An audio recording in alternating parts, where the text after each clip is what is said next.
नमस्कार किसान भाइयों, हमर कृषि यूट्यूब चैनल में आप सभी का स्वागत है। साथियों, आज हम बात करेंगे बैगन की खेती के बारे में।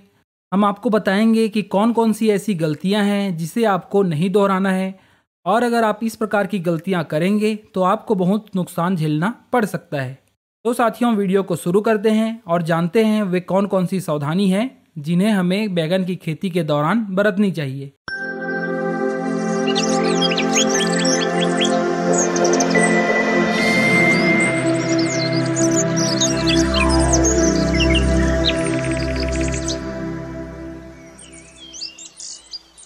अक्सर हमारा ध्यान अच्छे फलों की तरफ होता है, इसीलिए हम ऐसे फल जिसमें कीट का प्रकोप हुआ है उसे हम खेत में ही छोड़ देते हैं, या फिर तुड़ाई के समय इस प्रकार के फलों को हम खेत में ही फेंक देते हैं। लेकिन हमें ऐसा नहीं करना है, क्योंकि इस प्रकार के जो फल होते हैं उसमें कीट की इल्ली उपस्थित रहती है, और फिर यह इल्ली प्यूपा बनाती है। प्यूपा से वयस्क कीट बनता है, और फिर वयस्क कीट जैसे नर और मादा आपस में मिलकर बहुत सारे अंडे देते हैं। एक मादा कीट कम से कम 200 अंडे देती है। फिर इससे इल्लियाँ बाहर आती हैं, और ये इल्लियाँ फिर से हमारे कम से कम 150 से 200 जो फल हैं, अच्छे फल हैं, उन्हें नुकसान पहुंचा सकती है। इसीलिए हमें इस प्रकार के फलों को खेत में बिल्कुल नहीं छोड़ना है। इन सब को इकट्ठा करके खेत के बाहर गड्ढा खोदकर इसे दबा देना है, ताकि इस प्रकार के फलों से वयस्क कीट बाहर ही ना आ पाए, और धीरे धीरे हमारे खेत में कीटों की संख्या कम होगी। हम ज़्यादा उत्पादन लेने के चक्कर में खेत में पौधों की संख्या को बढ़ा देते हैं, जिसके कारण जब पौधे छोटे होते हैं उस समय हमें लगता है कि ये जो दूरी है पौधों से पौधे के बीच की दूरी, यह सही है।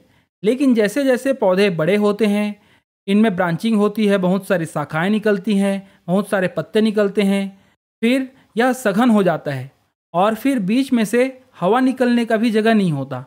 और ऐसे कंडीशन में बहुत सारे कीटों का प्रकोप होता है, जैसे कि वाइट फ्लाई या सफ़ेद मक्खी या फिर हरा तेला।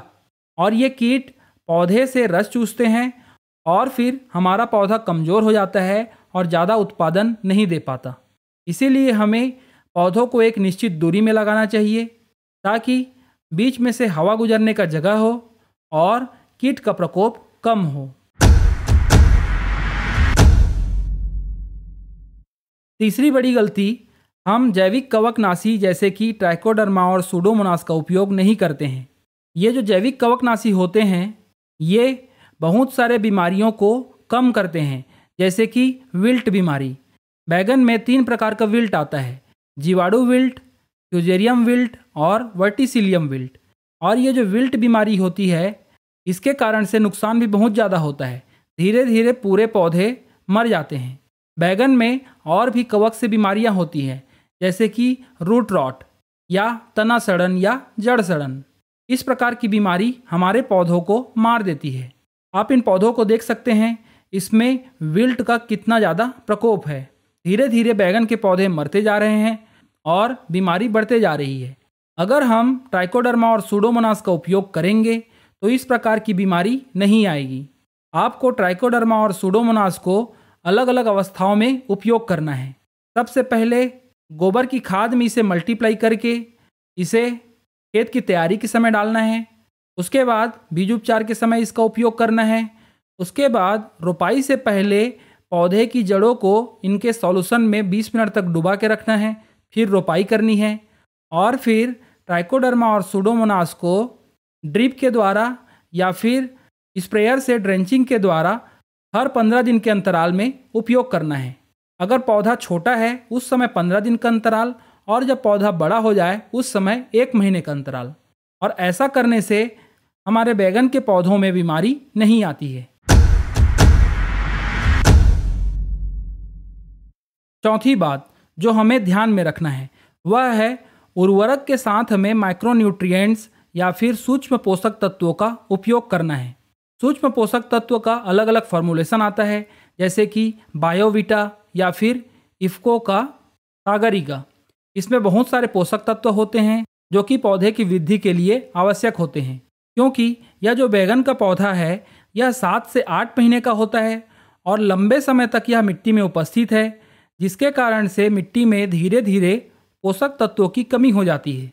इसीलिए हमें बायोविटा या फिर सागरिका को 1 महीने के अंतराल में स्प्रे करना है और इसका ग्रेन्यूल वाला फॉर्मुलेशन जो आता है उसे हमें खेत की तैयारी के समय डालना है। ऐसा करने से पौधे को पोषक तत्वों की कमी नहीं होती है और ये अच्छे से बढ़ते हैं और ज़्यादा मात्रा में उत्पादन भी देते हैं। हमें नाइट्रोजन उर्वरक को एक ही बार में ज़्यादा मात्रा में नहीं देना है, बल्कि कम मात्रा को ज़्यादा बार में देना है।